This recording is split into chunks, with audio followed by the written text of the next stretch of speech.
First of all, you need one tool. All you need is a Phillips screwdriver. I love this. It makes such a big impact.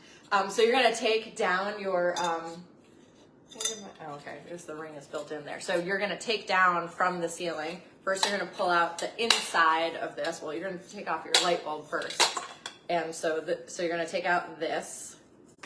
And then inside here, I don't know if you can see, but you can see up here, this little, whatever this part is, guys, I don't know all the technical jargon for this, but whatever this part is held in by little clips. It's super easy. You just reach up, make sure your lights are turned off, and if you're really freaked out by it, flip off your circuit breaker. I just turned my lights off, but don't do what I do. So you just pinch the things together, pull this out.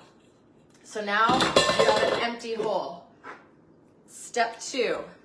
You're going to take this, you don't even have to do any wiring.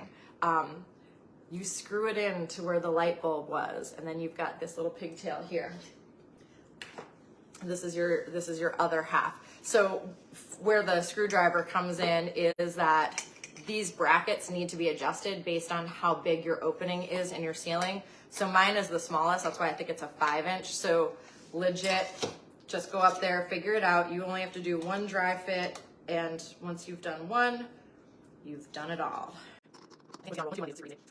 So I adjusted, I tightened, you've got this part screwed in up in the hole.